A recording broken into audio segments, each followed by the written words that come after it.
रामकृष्ण हरी भावांनो,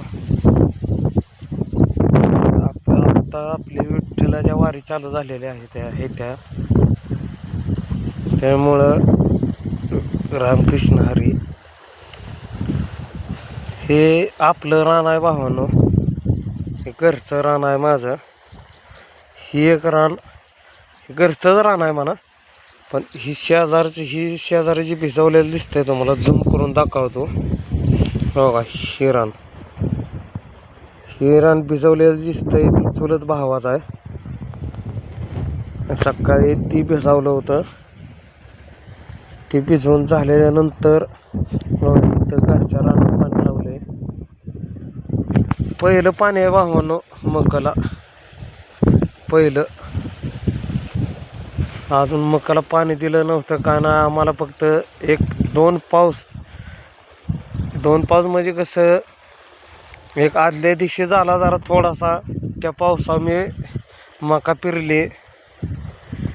त्या ह्याच्यावर मी मका पेरली. ज्या दिवशी मी पेरत होतो त्या दिवशी संध्याकाळी 5 वाजता पाऊस झाला.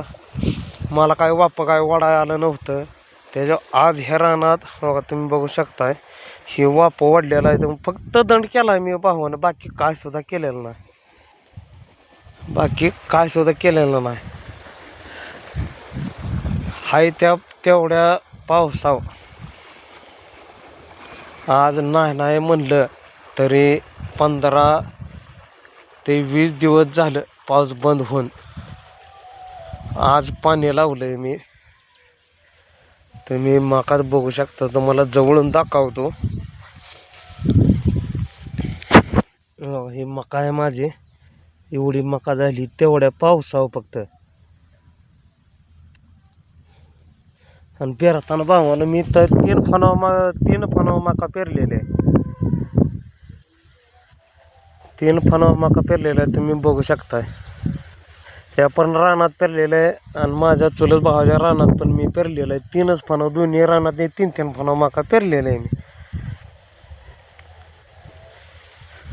कोणाला जर आयडिया असेल, कोणाला 3 फणावर पेरल्यावर ह्याच्यानंतर काय खायला घालायचं, काय नाही, कुठलं औषध द्यायचं, कुठलं नाही, ते कुठलं खाद्य घालायचं, काय नाही, ते कोणाला आयडिया असेल. माझ्यापेक्षा जास्त शेतकरी आहेत, पण आज पहिल्यांदा मी 3 फणावर मका पेरलेला आहे.